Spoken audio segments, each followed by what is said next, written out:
Thank you. Okay. And now it is my honor to introduce our presenter. Dr. Bob Gould has been the president of SFBA PSR since 1991 and is currently the North American vice president of the International Physicians for the Prevention of Nuclear War, IPPNW. During his talk, please post your questions in the chat. We will have Q&A at the end. And please switch your Zoom screen to speaker view. And now I hand the mic to you, Dr. Gould. I want to welcome everybody for coming tonight. It's obviously a time of great concern for all of us in terms of the war that's going on in the Middle East and as well the associated dangers that we have for any conflict like that going nuclear.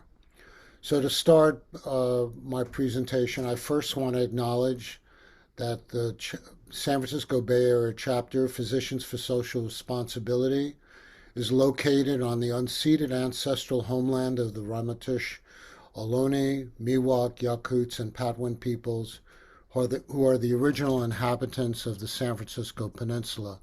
And actually, I'm calling in tonight from Big Lagoon in Northern California, where the ancestral homelands of the Wiyot and Yurok peoples, among others, is also located.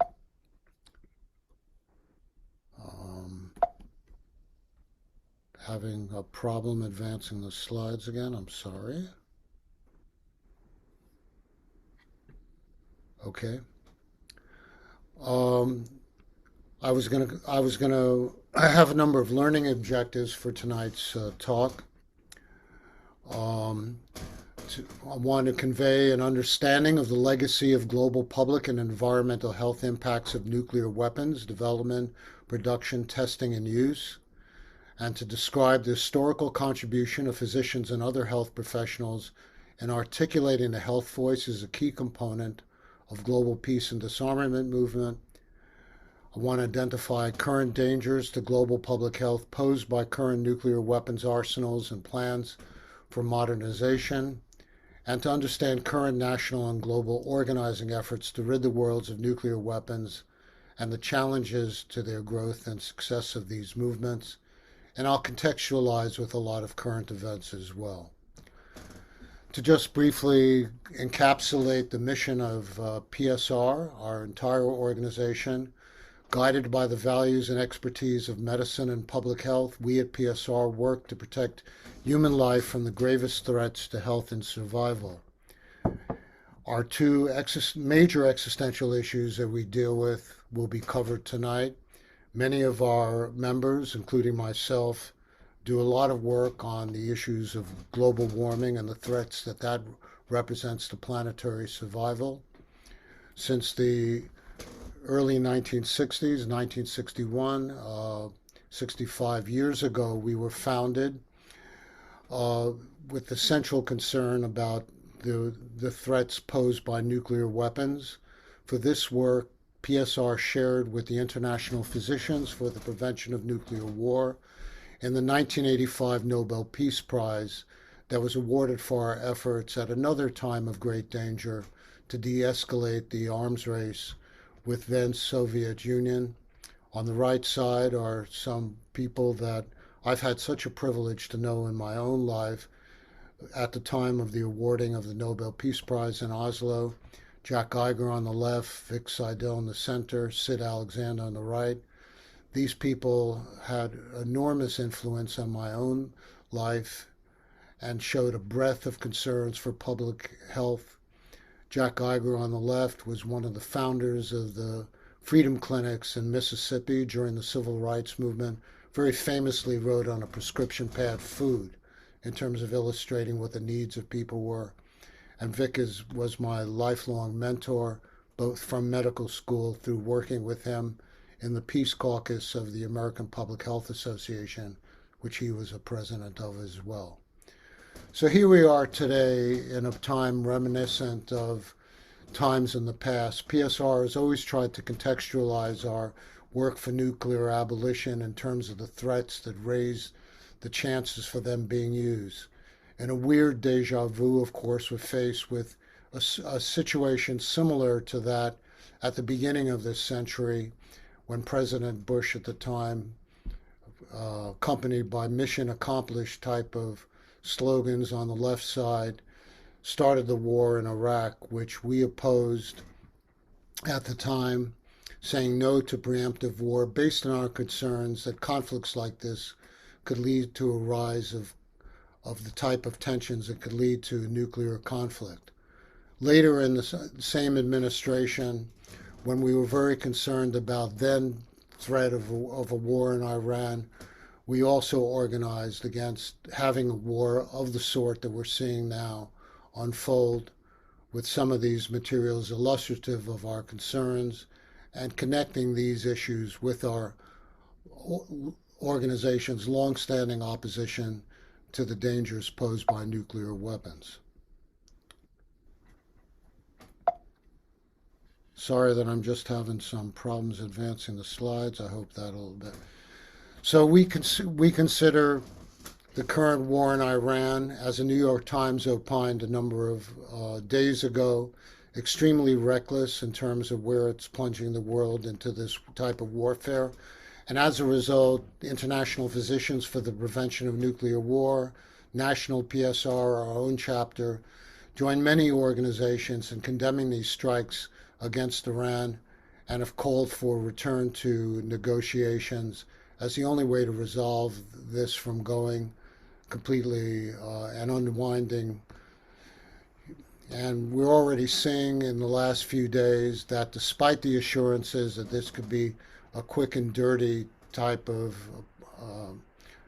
episode along the lines of the recent invasion and toppling of the Maduro regime in Venezuela, that we're already seeing in the last few days that this conflict is widening in a very worrisome way.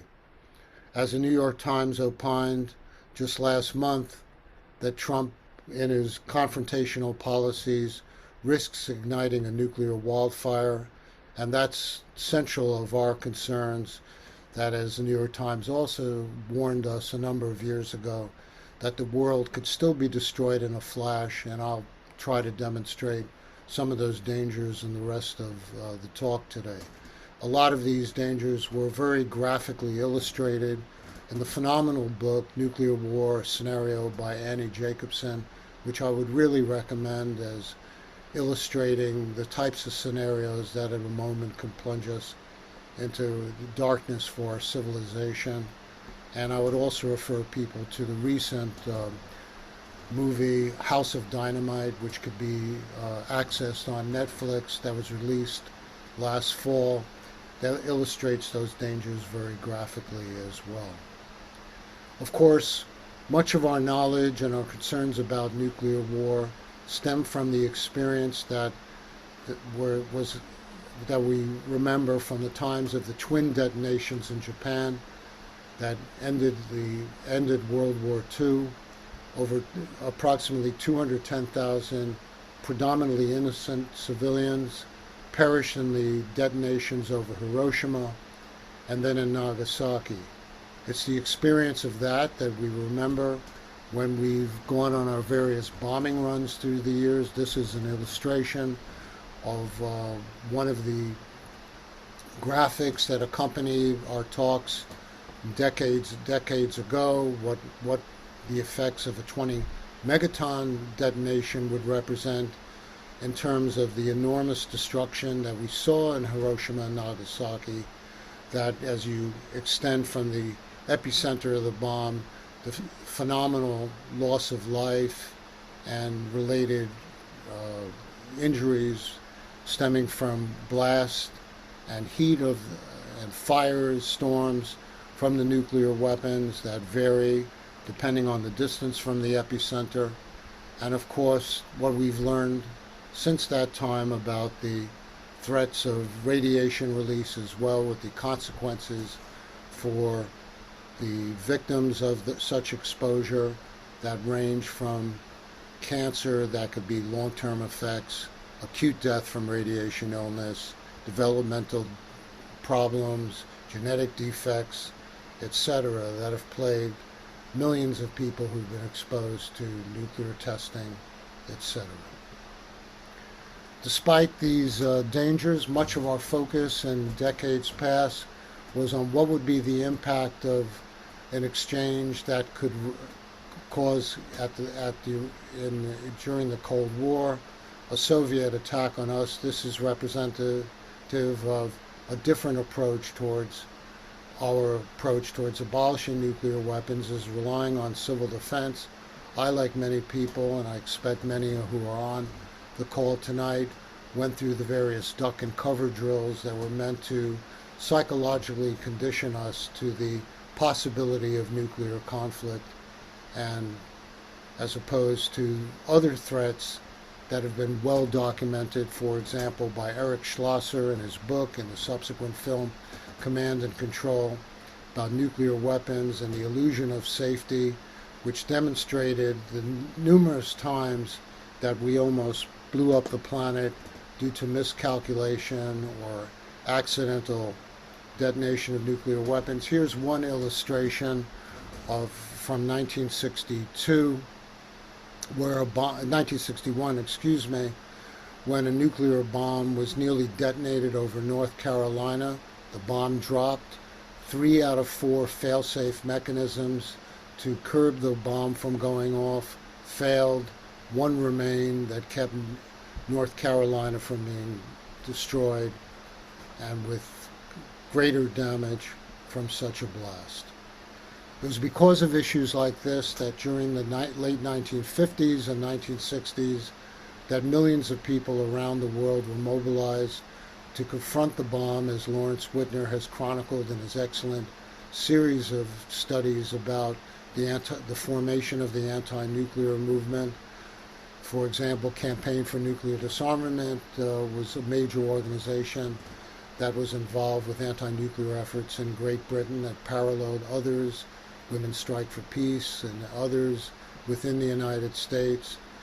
There were people who protested the testing of nuclear weapons, and we celebrate the courage of those who were involved with the Golden Rule that sailed the Pacific to protest nuclear weapons from 1958 to 1962, that were the forerunner of Greenpeace's epic and courageous efforts to stop nuclear testing that followed. One of our early PSR members, Dr. Monty Stedman, a Kaiser physician, was one of those who followed in the wake of the Golden Rule to protest nuclear weapons in the Pacific, sailing the Everyman II in 1962, pointing here in his picture to the New England Journal of Medicine series that I'll show shortly, that PSR pioneered for the New England Journal of Medicine. Many physicians and health professionals were fighting the nuclear weapons testing that categorized the periods of the 1950s. In fact, the forerunner of the American Academy of Pediatrics Environmental Health Committee was formed in 1957, where the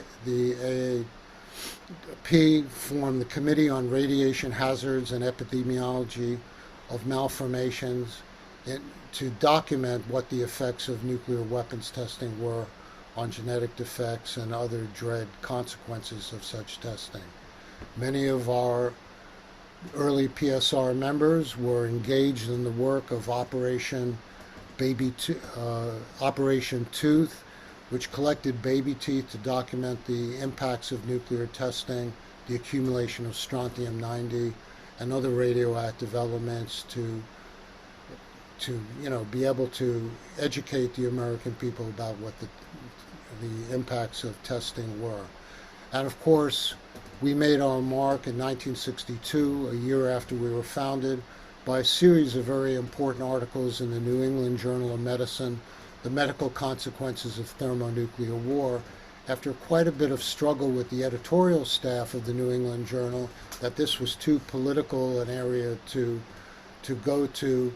We persisted, got this published, and had very important findings that after Hiroshima, for example, the articles that were published demonstrated that 88% of nurses were dead, 80% of hospitals were destroyed, 90% of doctors were killed during those nuclear explosions, indicating what has been a central message of PSR since that time, that there could be no adequate medical response to a nuclear conflict. And this was only in two rather relatively small nuclear weapons compared with the arsenals that we see today, that our primary work should be towards the prevention of ever such thing happening. And this has meant that we've been politically involved in the movements to abolish nuclear weapons since the 1960s, and we see this as a legitimate province to protect environmental and public health from such dangers. It was efforts like this that led to the signing by President Kennedy in 1963 of the treaty to prohibit the atmospheric testing of nuclear weapons in response to what the dangers were from fallout. And this has persisted despite some breakthrough by certain countries since that time as a cardinal policy to prevent the dangers of nuclear testing. Of course, we're, as I'll come back to, entering a dangerous period where it's being entertained by the current administration to possibly start nuclear testing as well. Despite the elimination of atmospheric nuclear testing, the development of nuclear weapons persisted throughout the 1960s and 1970s, reaching about 70,000 weapons in the 1980s. And we've thankfully brought those numbers down since. There were concerns like this about the continued development of nuclear weapons, not by atmospheric testing, but within various nuclear labs, such as the American Atomic Energy Commission and Department of Energy labs, that led Daniel Ellsberg, a personal hero to me and many others I'm sure on the call, for his steadfast efforts in exposing it through the Pentagon Papers in exposing American war crimes in Indochina during the Vietnam War, that one of the motivations for Dan to release the Pentagon Papers was his concerns that the war in Vietnam would actually be a reason for the U.S. to use nuclear weapons at the time. Although he released the Pentagon Papers, he hid documents that he had also taken about U.S. nuclear war planning. Some of the things that he was concerned about was revealed in the New York Times a number of years ago, that documents were released that a U.S. general considered nuclear response in the Vietnam War, as this cable indicates, and these concerns were well documented by Dan in the Doomsday Machine, which he released a few years before he unfortunately died a few years ago. Among the revelations that Dan revealed about what his concerns were was a top secret memo that he, when he was working for RAND and the Pentagon, was tasked with finding out what were the nuclear war plans of the United States. And he uncovered, at the request of President Kennedy at the time, this top secret document that he revealed that was for the president's eyes only, that our own plans encapsulated in a single integrated operational plan of the Pentagon and the U.S. administration at the time, fully knew that if our targeting plans could cause what Dan called 100 holocausts, or equivalent of 600 million people dying, that at the initiation of a war between the United States and the then Soviet Union, 275 million people would die from the effects of heat and blast, predominantly in radiation, and over the course of time, that would rise to 325 million from such a conflict. But he would add to that we had the side plans to hit China, and that this type of conflict would also hit many countries, both allies as well as non-aligned countries, that the total would rise to 600 million dead. And our war planners clearly knew this would be the impact. We have far less nuclear weapons today, thanks to various treaties that are now being abrogated, unfortunately, There are about over 12,000 nuclear warheads deployed in 14 countries. And of great concern to us that as of last year, US, Russia, France, and UK hold approximately 2,100 of these weapons on high alert. It was issues like this that led PSR to publish another important study in the New England Journal of Medicine in April of 1998, Accidental Nuclear War, a Post-Cold War Assessment. The findings of this relied on Department of Energy and Department of Defense data to illustrate what would be the impact of one submarine, one Russian Soviet submarine containing a typical arsenal of 18 missiles themselves with multiple warheads on a variety of targets. This, for example, in the San Francisco Bay Area, illustrating the targets here. We ran the numbers at the time, and the immediate impact of a so-called accidental nuclear attack by miscalculation or even by intent of whoever is in such a submarine would be close to 7 million fatalities just immediately, including over 700,000 in our own San Francisco area. And this doesn't count what the impact of deaths due to radiation would be in the subsequent period.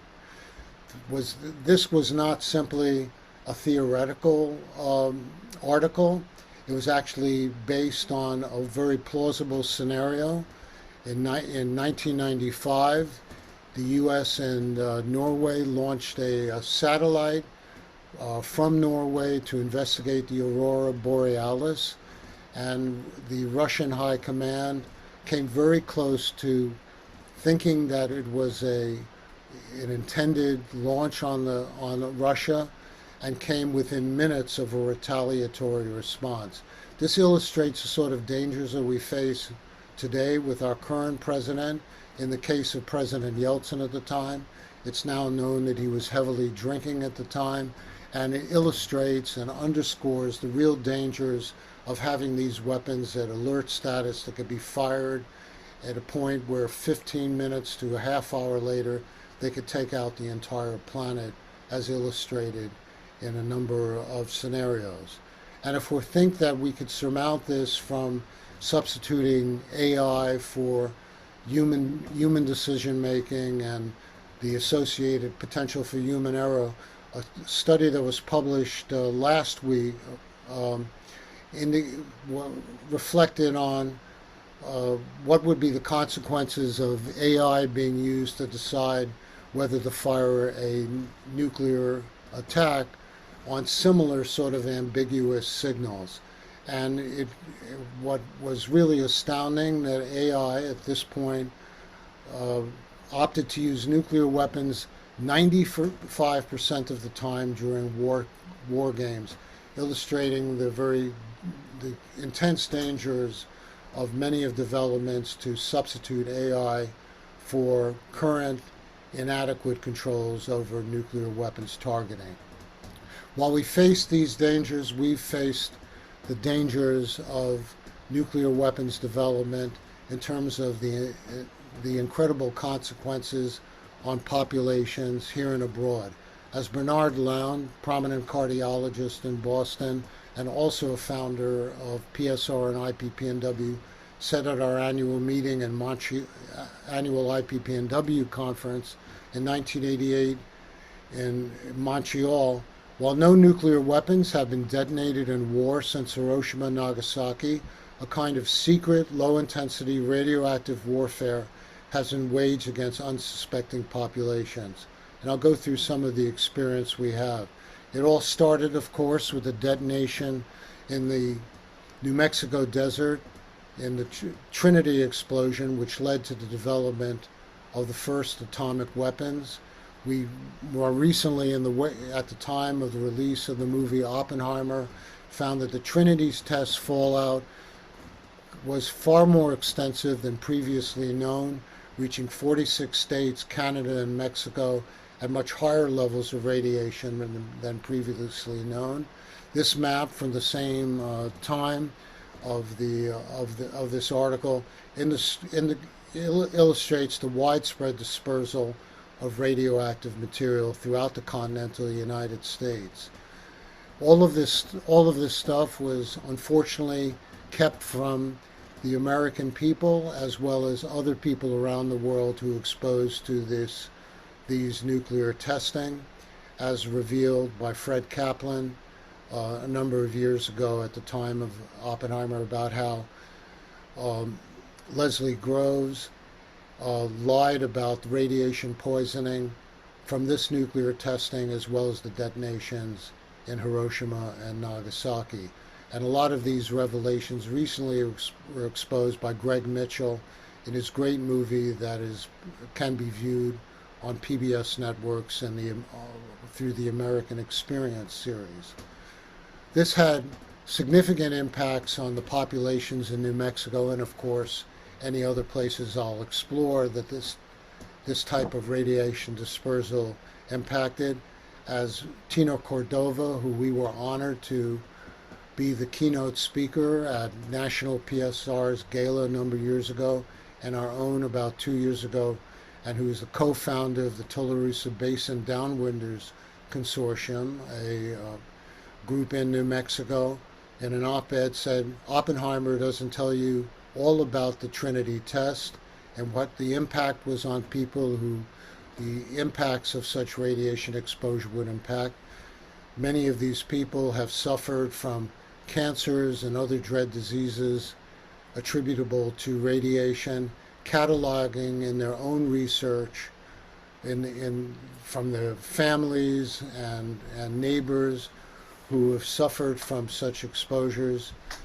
In New Mexico, survivors of these explosions were hoping for compensation that was denied them for their exposures to this radiation, to expand the Radiation Exposure Compensation Act that had been passed to give compensation to certain workers within the Department of Energy facilities.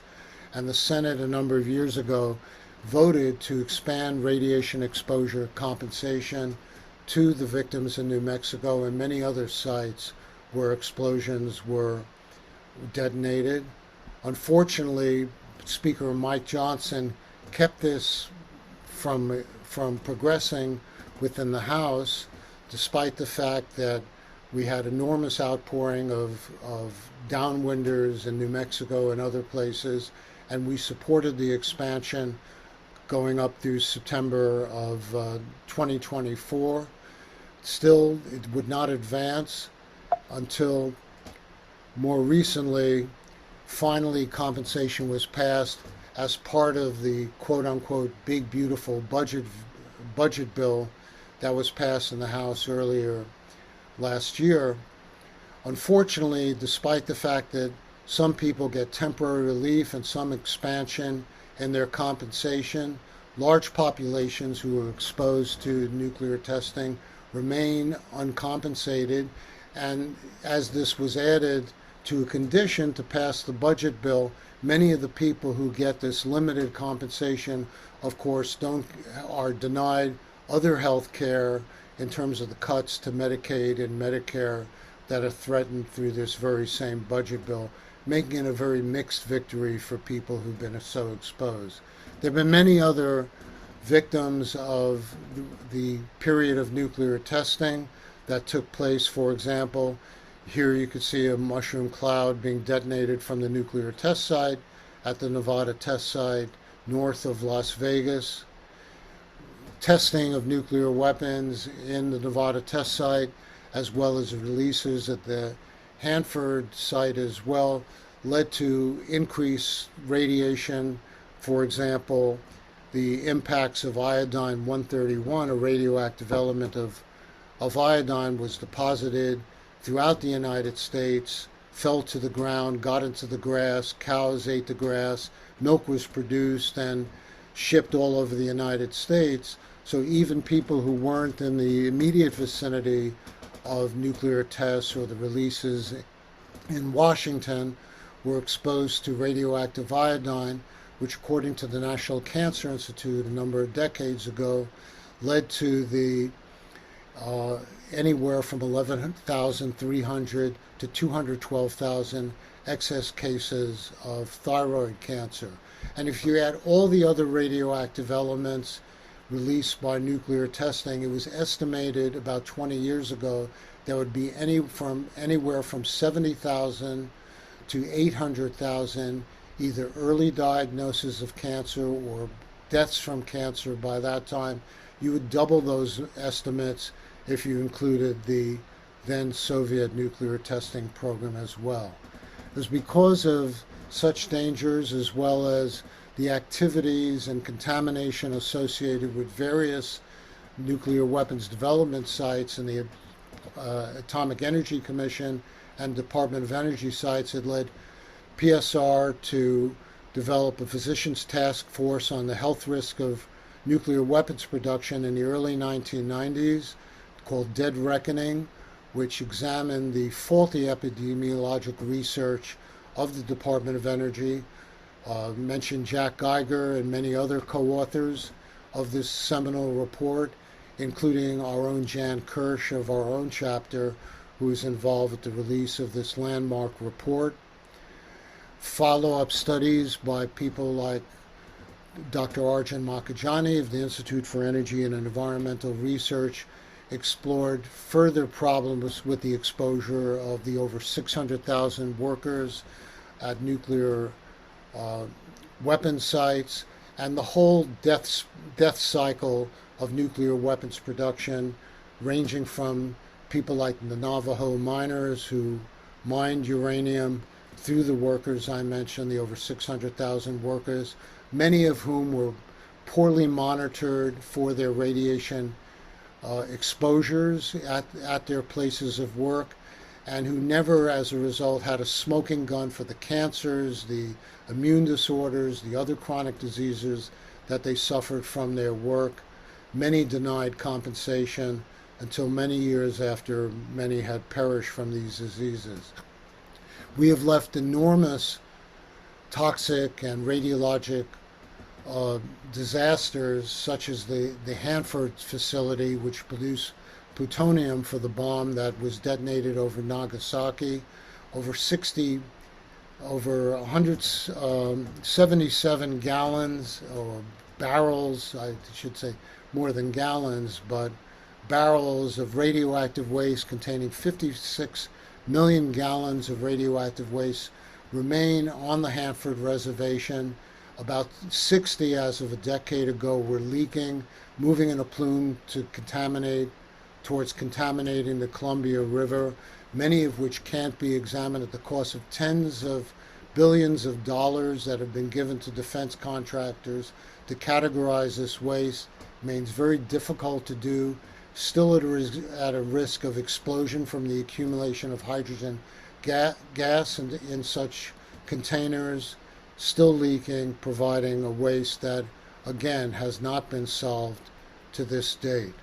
Plutonium levels near Los Alamos from various operations there in developing our nuclear weapons arsenal have contaminated the area around Los Alamos in ways very similar to that seen in the Chernobyl nuclear disaster in the Ukraine. And most recently, New Mexico has actually reduced the federal agency because of the unaddressed issues of nuclear waste at Los Alamos. Many of these areas, like around Los Alamos in New Mexico, or the Pantex plant in Amarillo, Texas, have been affected by wildfires in the wake of the droughts and drying from global warming. And there have been a number of wildfires in the area that also have threatened to release radioactive material, another danger that we have to face with unfolding global warming. Close to my own hometown of San Francisco, the Lawrence Livermore National Laboratory, as Los Alamos involved with the development of nuclear weapons, has released approximately 1 million curies of radiation since the 1960s, a lot of that radioactive tritium.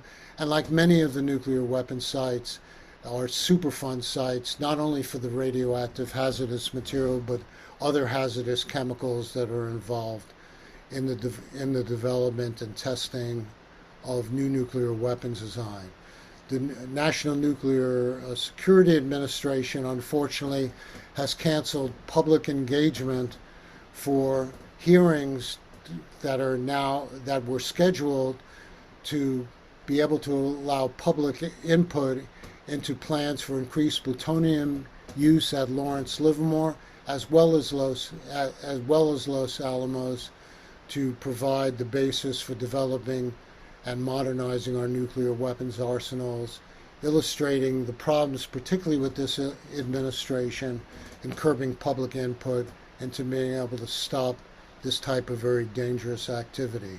Beyond the United States, of course, the nuclear weapons era impacted numerous communities around the world. This map illustrates 75 years of nuclear detonations by the varied nuclear weapons powers in many areas around the world, many of them effectively colonized areas which have suffered the impact of such testing. One area, of course, that we have grave concerns about, the experience of the Marshall Islands, where the U.S. detonated 67 nuclear explosions between 1946 and 1958, leaving vast areas of these ancestral homelands of the Marshallese completely contaminated, leading to their evacuation. The Marshallese are still seeking justice for the U.S. nuclear tests. Were involved in the same concerns that New Mexico downwinders were, seeking compensation for the cancers and various diseases that this population has suffered. The experience of the Pacific testing in many ways came home. I want to salute in this case the Committee to Bridge the Gap and the work of the late Dan Hirsch in exposing what the impacts of the testing of the Pacific and their impacts of bringing this radioactive debris to my own town of San Francisco, where the Bayview Hunters Point neighborhood was contaminated by the residua of such atomic explosions that you see here in various Pacific tests that brought radioactive contamination on ships that were towed or were able to get under their own power to the Bayview Hunters Point area of San Francisco. There's been decades-long cover-up by the U.S. Navy, unfortunately facilitated by a number of federal health and environmental agencies, over radioactive debris that was left in the Bayview Hunters Point area by sandblasting these vessels, having the radiation extend over the neighborhood.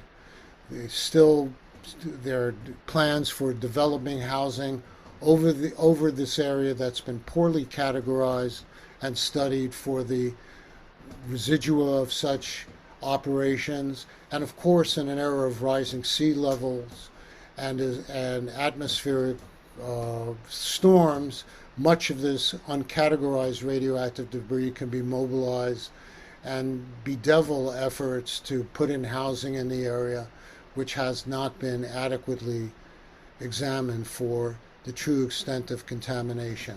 All of what I've presented is reminiscent of what the National Academy of Sciences found in 2000, that we have to be wary about any attempts to build or not worry about what this legacy of contamination, as the National Academy of Sciences in 2000 said, these hazards of radiological and non-radiological hazards, this waste will remain posing risks to humans and the environment for tens or even hundreds of thousands of years. This is a situation that we're still facing in the current era. And despite this legacy of unaddressed radioactive contamination, countless millions of populations exposed to the impacts of testing and nuclear weapons operations, we still face a situation of intense danger, as is annually chronicled by the Bulletin of Atomic Scientists. Just a few months ago, the Doomsday Clock, which measures how close are we to a planet-ending existential crisis posed by nuclear weapons, posed by global warming, biological research that threatens pandemics, and the integration of all of that within the unchecked development of artificial intelligence.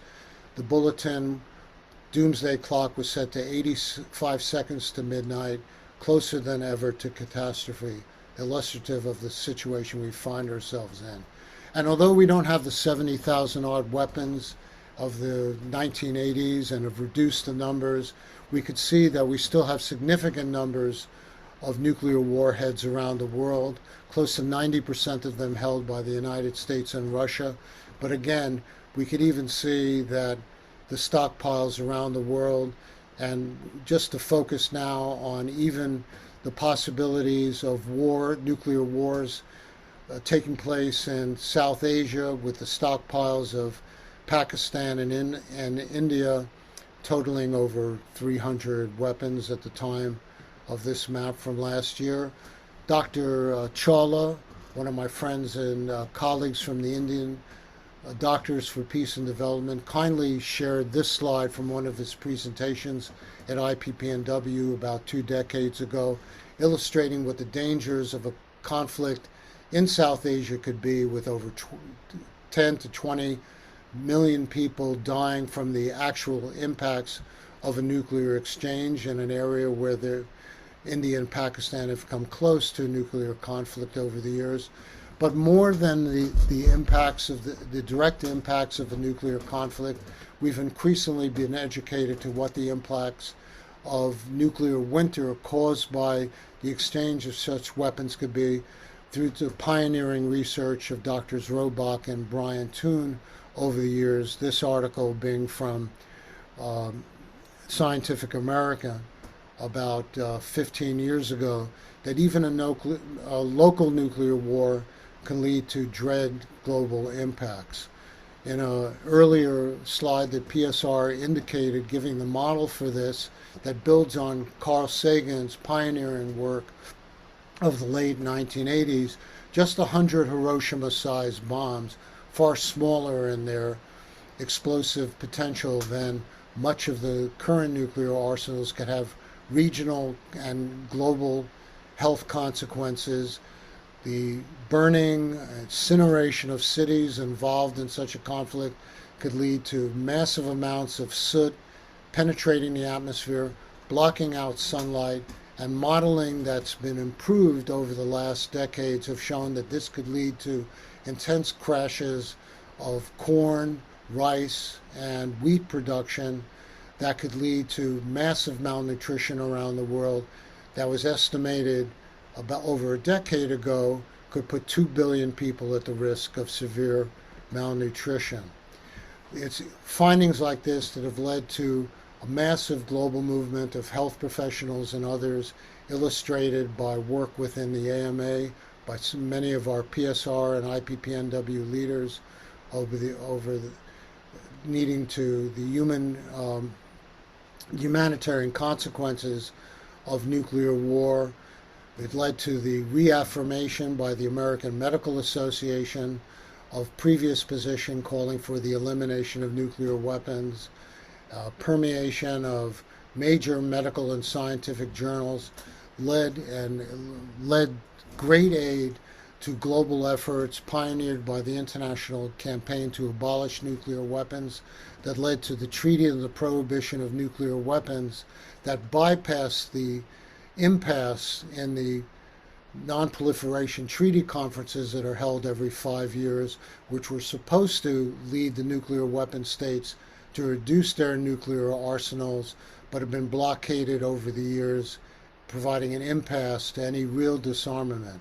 This treaty created a path when adopted in 2017 for the non-nuclear weapon states to call for an end to the nuclear weapons era, leading to a Nobel Peace Prize being awarded ICANN in 2017. The Treaty to Prohibit Nuclear Weapons has been signed by most of the countries of the world, ratified by many, but unfortunately it has not been adopted by the 9 nuclear weapons armed states. Although President Obama galvanized the world's attention with his very eloquent speech in Prague in 2009, calling for a world without nuclear weapons, He initiated in his administration a, a modernization project for our nuclear weapons facilities, calling for over $1.2 trillion to be spent over 30 years to modernize our nuclear weapons arsenal. That's at a cost of an estimated $4 to $6 million every hour over the course of 30 years. The United States, as well as the other nuclear armed weapon states, have have had very strong opposition to the treaty to prohibit nuclear weapons, calling on countries to withdraw from this treaty, despite the fact that, thankfully, this treaty continues to draw new adherents over the years. Despite this progress, we still have enormous dangers of nuclear weapons that persist to this day, as Norman Solomon eloquently examined a number of years ago. And a lot of this has to do with the continued very dangerous conflict in the Ukraine, posing two of the major nuclear armed states, the United States and Russia, at a constant risk of this terrible war escalating to a nuclear conflict. This map illustrates the dangers of nuclear weapons, not just held by the nuclear weapon states such as the United States, Russia, France, and the UK in the region, but multiple nuclear sharing states that harbor U.S. nuclear weapons as well, that could be used in a very planet-ending conflict. Just a few days ago, President Macron of France announced his own willingness to share nuclear weapons with a variety of European states as well, that accelerate the dangers of the current war in the Ukraine to potentially escalate to the use of nuclear weapons. And of great concern to us is that the new START treaty that has been in place since 2010 and built upon the START Accords between the United States and Soviet Union decades earlier, has now expired and threatens, and although it'll still be respected by the United States and Russia over the next year, this is of grave concern that the end of this treaty could lead to a new nuclear arms race as well. Some of the dangers illustrated by this was President Putin of Russia announcing tests of new tsunami-making nuclear weapons last fall, and the follow-on threats by the Trump administration to explore the possibility of increasing our modernization of nuclear weapons, starting up underground explosive nuclear testing, for which the United States and Russia have respected a moratorium since the early 1990s, despite the failure to pass and ratify a comprehensive test ban treaty. Because of this threat to potentially open up the Nevada test site to new nuclear testing, our organizations IPPNW and PSR sent a strong statement in opposition to starting such nuclear testing. And Dr. Ira Helfand, one of our leaders in PSR and IPPNW, was on Democracy Now! Not too long ago, underscoring our opposition to a new era of nuclear testing. This testing is not only to develop weapons for potential use against Russia, but also because of very dangerous scenarios where much of our new weapons are built to be able to attack China's hardened targets as we prepare for possible conflict over Taiwan, a danger that arises with the global interventionism of our current administration. And of course, new contestation over newly available fossil fuel drilling in the Arctic is yet another potential place of great power confrontation, where normal conventional military confrontation could also escalate to a nuclear conflict. It's because of issues like this that the New York Times had a major series a few years ago at the Brink, warning us of these new dangers, that underscored yet another report that we issued from IPPNW, authored by Matt Bivens, one of our IPPNW and PSR members, updating the nuclear famine work that I uh, explored earlier, that with new updated information, the consequences of a conflict in South Asia were greater than what had been illustrated in previous studies, but most important, updated to what would be the impacts of a massive nuclear exchange between the United States and Russia, which is an ever-present danger for us, that if such an exchange would occur, the estimate is that 5 billion people out of 6.7 billion worldwide would be dead within 2 years from the impacts of nuclear winter from such a massive exchange that had not been studied prior to this. It's because of this that we have, over the last number of years, had a major campaign, Back from the Brink, that we're currently engaged with many chapters in the United States throughout the country to curb the dangers of nuclear weapons. We call through Back from the Brink a global effort to prevent nuclear war by renouncing the option of using nuclear weapons first, by ending the sole unchecked authority of any U.S. president to launch a nuclear attack, to take our weapons off of hair trigger alert because of the dangers that I illustrated in the prior New England Journal of Medicine report, to cancel our plans to develop and modernize new nuclear weapons, and to actively pursue a verifiable agreement, such as, but not just confined to, the treaty to prohibit nuclear weapons as a way to reduce these nuclear dangers. We've outreached many municipalities, state governments around the country, and have gotten this adopted by the San Francisco Board of Supervisors, in Los Angeles and many other cities. In 2018 as well, our efforts in the state legislature in California led to adoption by both the Assembly and Senate of a Back from the Brink resolution as well. We have numerous organizations, municipalities, and counties on board, and you could access preventnuclearwar.org to see the most recent information in that regard. We redoubled our efforts in many of our health professional societies, and the American Public Health Association in 2020, the largest public health association in the world, adopted a policy toward a world free of nuclear weapons that adopted all of the planks of the Back from the Brink campaign, as well as the treaty to prohibit nuclear weapons. The wonderful work of Jackie Cabasso of Western States Legal Foundation, and who is a North American Executive Director of Mayors for Peace, has led to the sequential adoption by the U.S. Conference of Mayors of resolutions supporting Back from the Brink and reducing our nuclear weapons and military budgets. Many of our health professionals have been organizing efforts similar to the synchronous release of articles and editorials within medical journals warning about the dangers of global warming.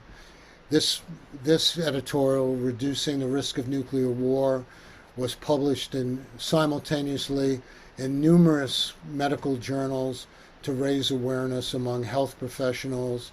And as well as that article, other specialty journals had articles such as this, underscoring the nuclear war and physicians' social responsibility to end the nuclear weapons dangers. This by Robert Gale, who is one of the doctors who treated the victims of the Chernobyl accident. Last year, Nobel laureates gathered as well to press world leaders for actions on nuclear dangers and issued a declaration for the prevention of nuclear war as well. Currently, Back from the Brink efforts are centered around the House Resolution 317 and the companion Senate resolution to support the planks of Back from the Brink and to curb the nuclear arms race. We now have over 50 House co-sponsors. I was on a call today with some of our partners, with Representative Liccardo's office, trying to get more co-sponsors of this as well. And most recently, Back from the Brink has issued a toolkit to amplify its work to reduce the nuclear dangers, to focus on opposing the plans for new nuclear testing as well, which you could read about on the website. All of these efforts were very, uh,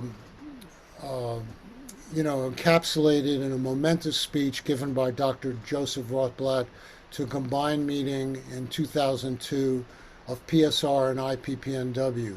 Dr. Rothblatt was a sole defector from the the Manhattan Project that produced the nuclear weapons that led to the Trinity testing. Once he realized that Nazi Germany did not have a nuclear testing program and that the bomb was going to be used on Japan, which did not have such a program, Dr. Rothblatt later became the head of the Pugwash Foundation, which also was awarded the Nobel Peace Prize for its efforts for nuclear disarmament. As Dr. Rothblatt said to us at our meeting, a colossal effort will be required for courage and the will to embark on this great task, to restore sanity in our policies, humanity in our actions, and a sense of belonging to the human race. This has continued to galvanize our efforts to work for nuclear abolition, but we realize that we have to make this an effort that goes beyond the dangers of nuclear weapons, but also to be contextualized within the dangers of increasing militarism and the impacts that that has on diverse populations, and the need to frame our nuclear weapons opposition within a much broader intersectional movement that encompasses all of the challenges that we face as humanity faces peril from multiple existential threats. We're reminded of the impacts that this has on the global economy. President Eisenhower warned us in the late 1950s, every gun that is made, every rocket fires, signifies in the final sense a theft from those who hunger and are not fed, those who are cold and not clothed.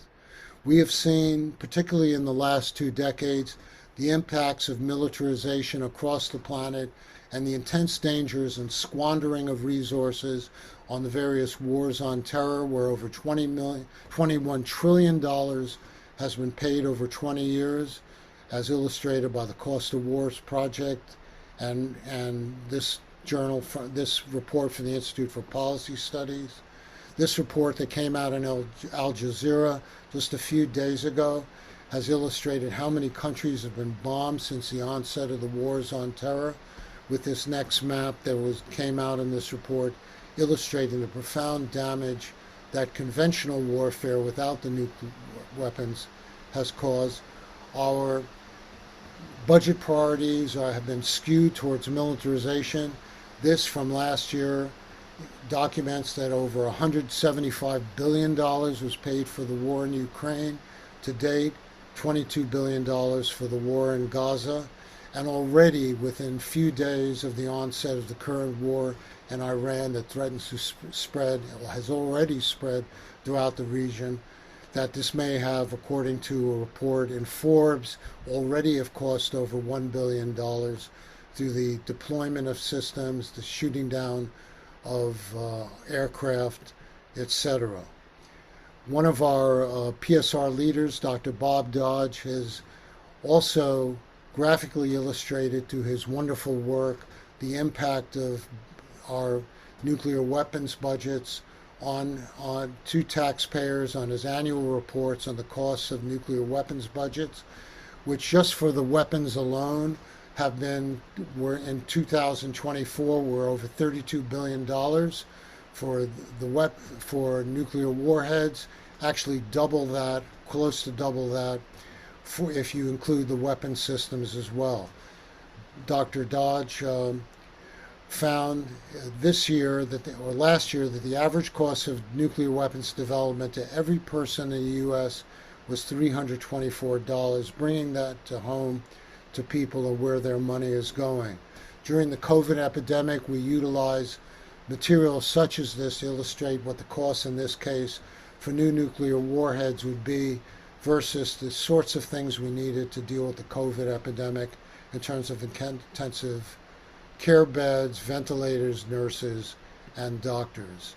If we're looking at healthcare overall, as the National Priority Project illustrates every year, in fiscal year 2023, the over $900 billion that taxpayers paid the military could provide over 186 million adults with low-income health care for 1 year, or over 320.4 million children.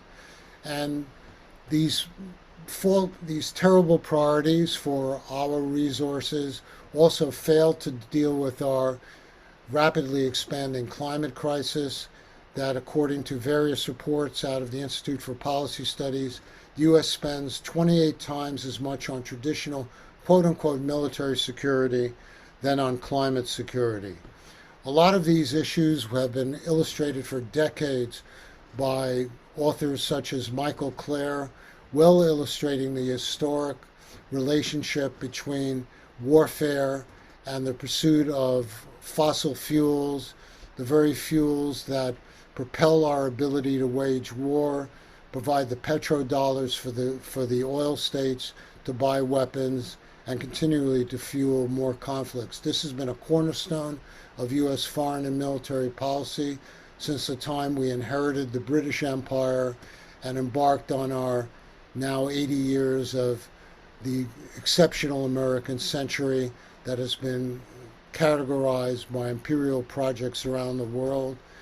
This relationship is well illustrated by this photo from President Trump during his first administration, meeting with Gulf leaders to advertise our weapon systems that these petrodollars pay for.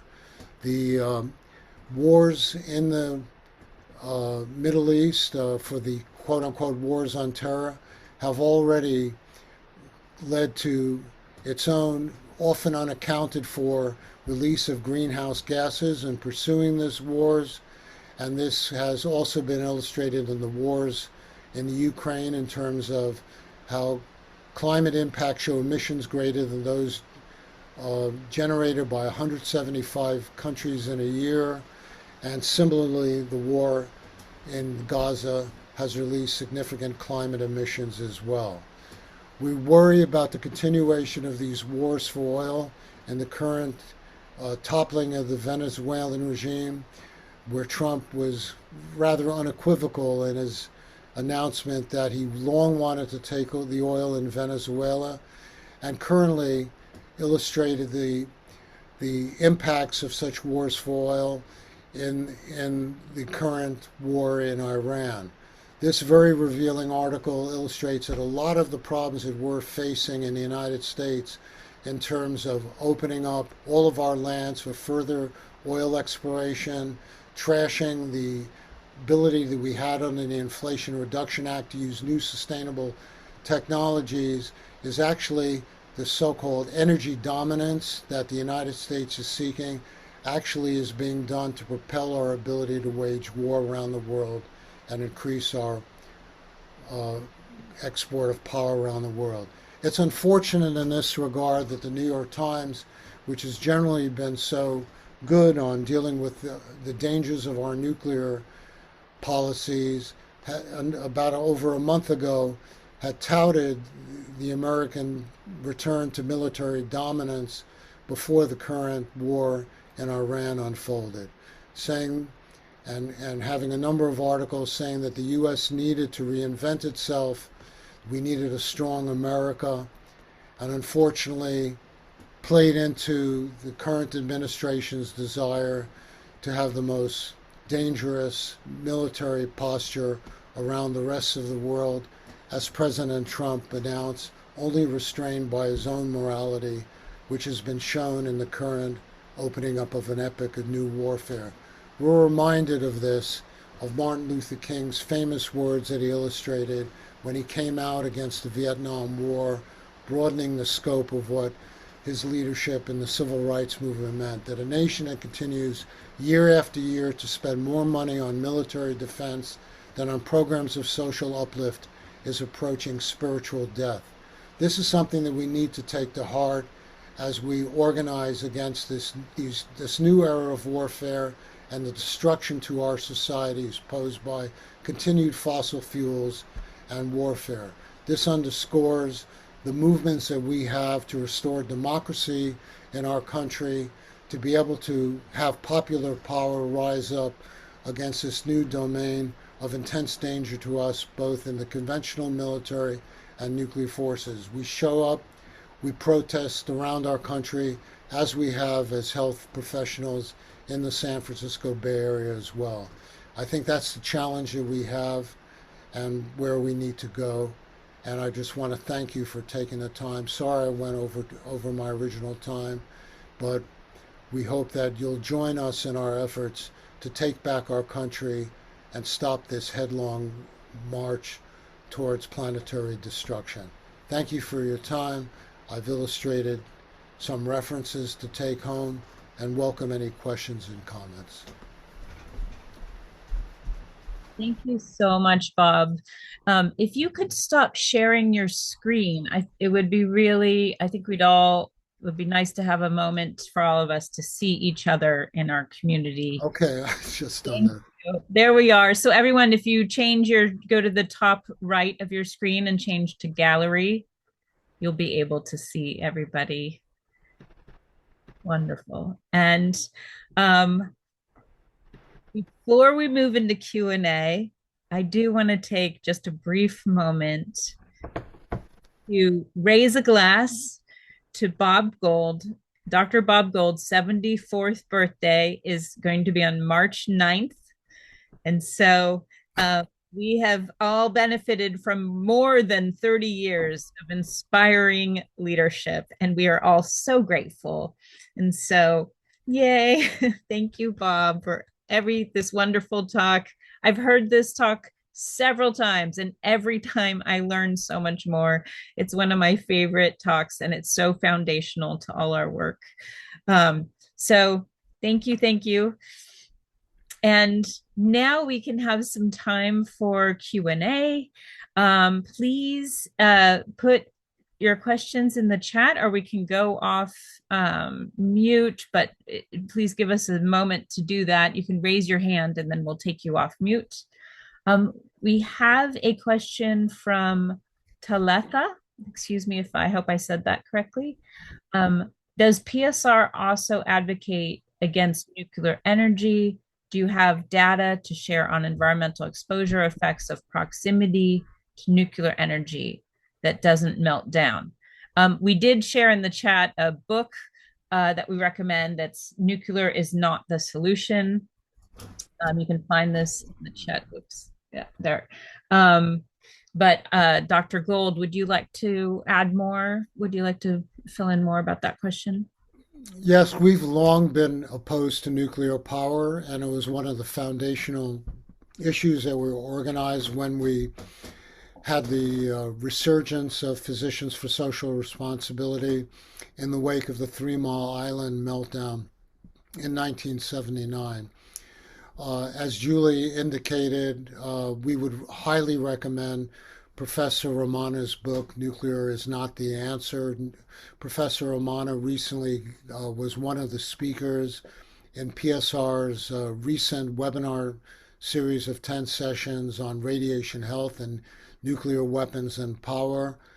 And we have significant concerns about the dangers of nuclear power. We don't have a solution for the waste. The faulty economics of nuclear power to be able to solve our climate crisis, where over the last 20 years, renewables are much more economical for being able to solve our crisis in the time that we need, as opposed to the long time deployment of nuclear power.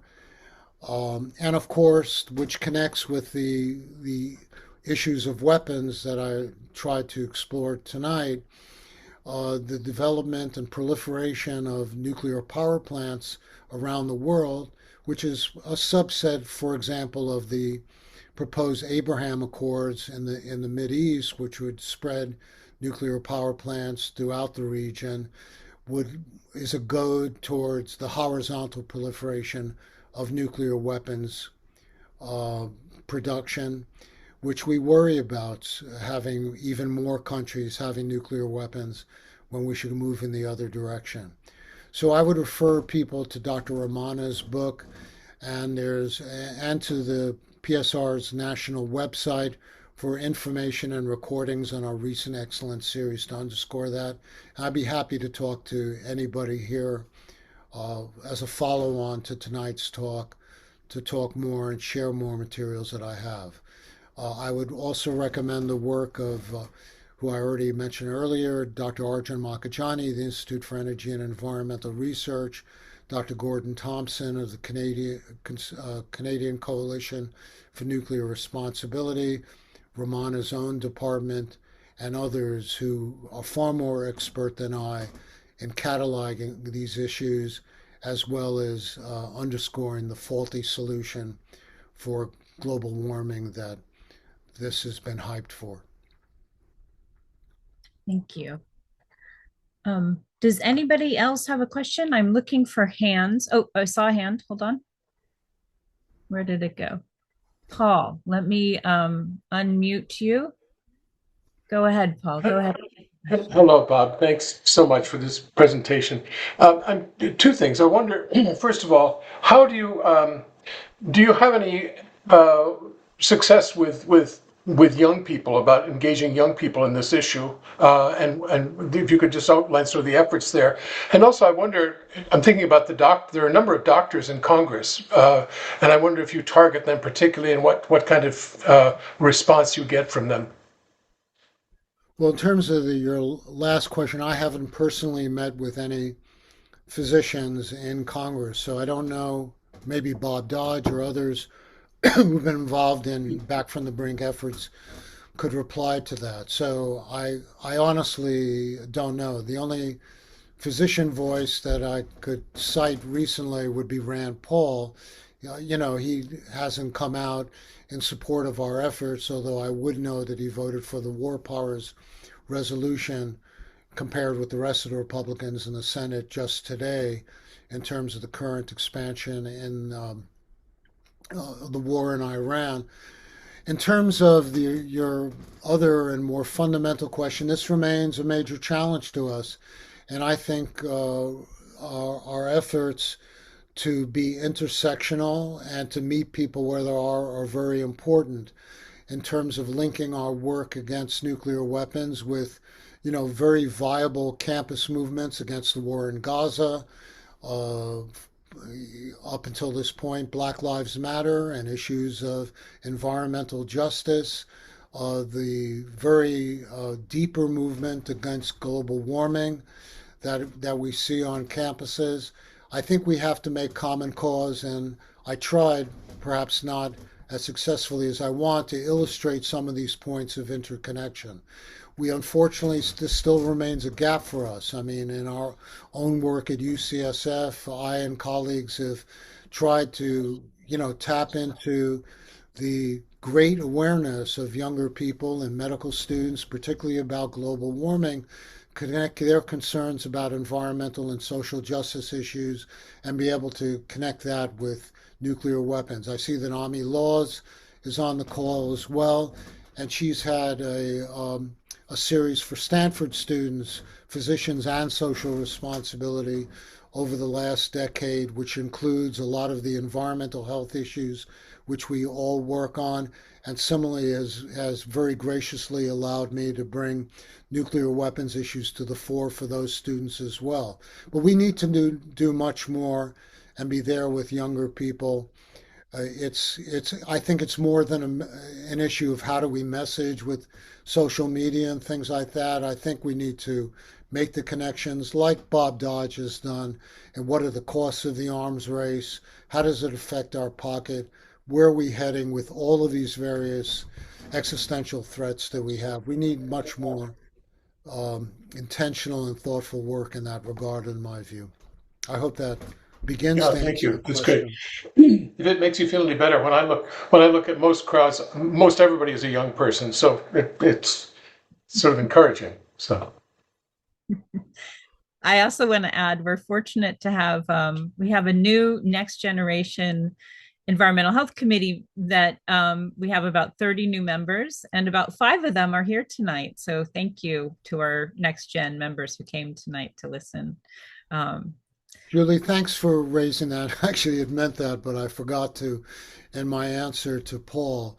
But I would also, for example, salute the work of two of our former student interns on our nuclear weapons project who sponsored two distinct films, Silent Fallout and more recently Dark Circle, the work of one of our members of our Nuclear Weapons Abolition Committee, Judy Irving, who produced that film linking nuclear weapons and nuclear power in 1980 and brought this to the attention of a number of students at the in UC Berkeley School of Public Health and such.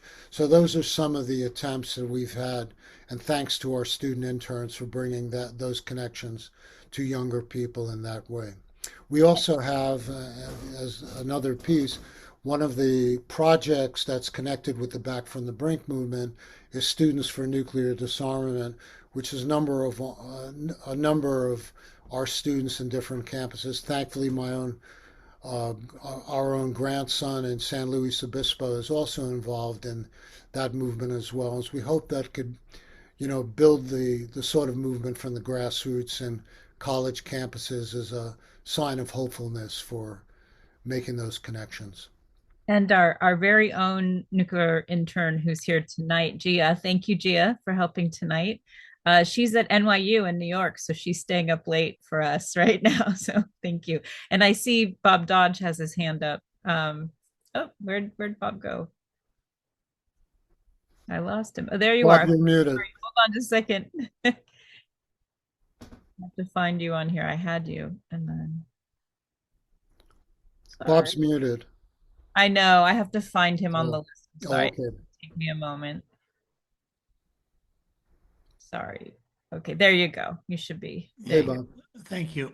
So thanks. Hey, and Bob, thank you so much for a remarkable presentation. Just very briefly, I actually put my hand down because as you were speaking, I said, "Oh, there's students for nuclear disarmament." So I put a link in the chat for people to look at and see. It's Thank really a you. remarkable group of young folks across the nation, from high school on up through college. We're working on it down here in Southern California and getting some of our local both university and community colleges involved as well, and high schools.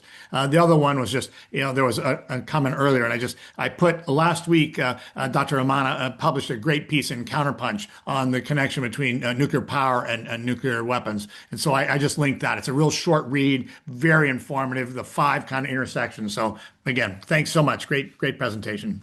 Thanks, Thank Bob. And I also, it may have been the same article, but Dr. Romano also had a piece that came out within the last week or so, reflecting on the various questions that are coming up. How do you build the social movement that we need that encompasses all of these issues to mobilize the maximum number of people that we need?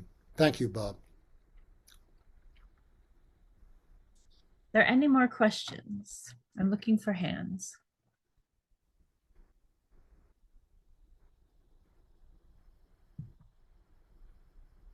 Perrin, Goodness. Oh, Perrin? your Perrin's muted. Goodness. Okay, let me get Perrin. Hold on. Okay, go ahead, Perrin. Am I unmuted? You're Yeah, Okay. speak up a little, Perrin. Your volume's a little low. Okay. Yeah, I just wonder, Now you're muted again. there, okay. There you go. I, it seems like something in the way of a movie, like The Last Epidemic, certainly was a very powerful movie back in the 80s to show to people.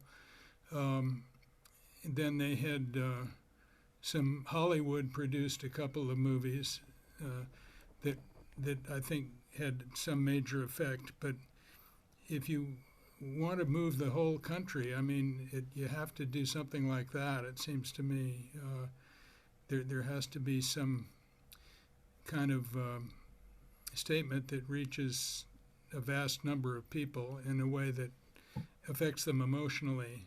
about the issue. It's just so non-election cycle potent as an issue. I mean, things like Black Lives Matter or issues of a social sort, even you know, gay lives and so on, seem to be so much catchier and more on the top of people's minds. But there's no more important issue than global warming and nuclear disasters. These should be the top of everybody's mind, and they're not. How do we get them there? That's the big issue. Well, I think you raised a very important question, and it's funny you should raise that, Perrin, because there actually is a new movie out that was made by Judy Ehrlich. There's a little bit of a echo that I'm hearing. Judy Ehrlich, who made The Most Dangerous Man in America by, is there other people hearing the echo? No, no. Oh, okay, Not too strong, Bob, but I'll turn all the other mics off. okay. Um, she just made a movie that I saw at Palo Alto for a film festival. It's a half hour that is sort of the last words of Dan Ellsberg with really great graphics. It only runs for about 30 minutes.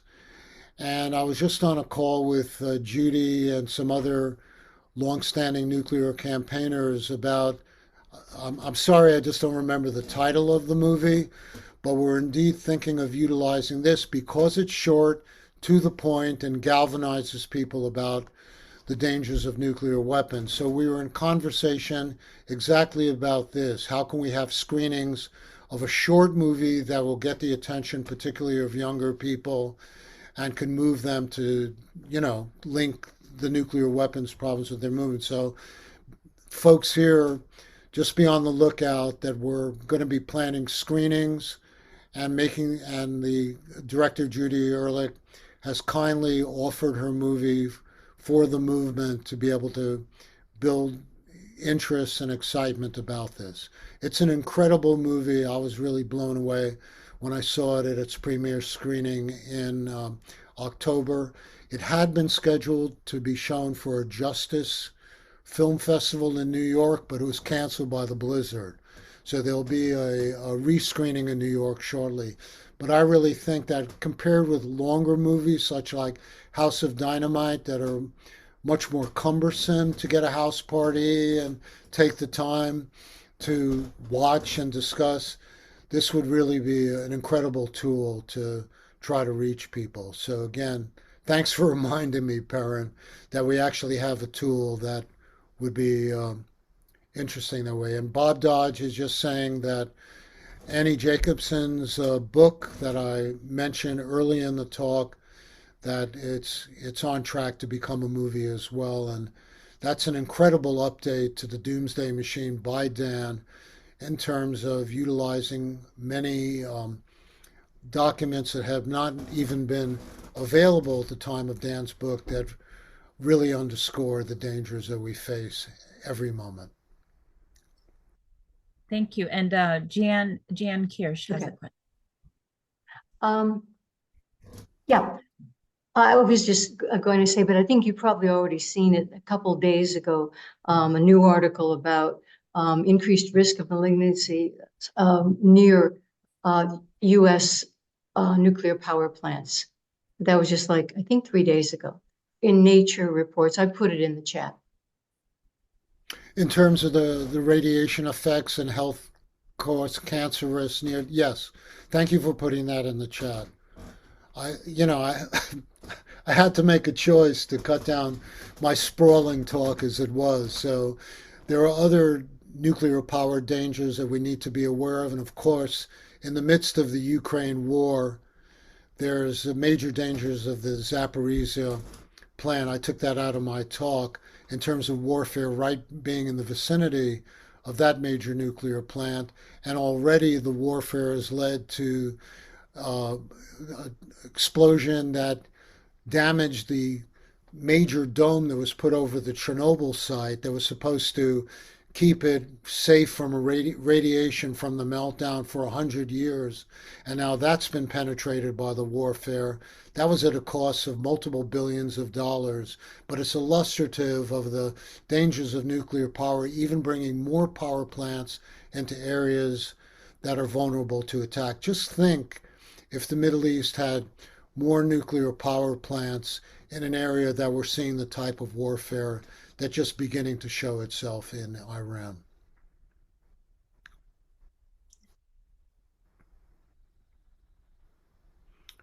Any other questions? Or I know, and again, I apologize for going on longer than even I intended, but really welcome your questions. And I know it's late for people as well.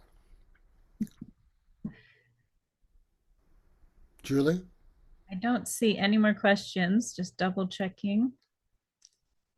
Okay, well, once again, thank you so much, Dr. Gould, for this talk and also for your leadership over all the decades. And happy birthday again. Thanks. And I know, I know. Still a few days off, as And my sister knows. and thank you everyone for coming and for being part of the SFA PSR community, especially during these extraordinarily difficult times in our country and our world. It's very comforting that we have our community, I think. So thank you. Let's keep our solidarity. These are extraordinary times. No kings. Turn out for the next No Kings rally. We March really 20th. need to defend our democracy from these type of attacks. These are dangerous times. We got to stay solid and stay strong. So thank you all for coming tonight. We will have a sign up to join the SFA PSR group for the San Francisco No Kings March on March 28th. So please keep your eyes out for that in one of our upcoming newsletters. Not everybody. Good night, everyone. Thank you.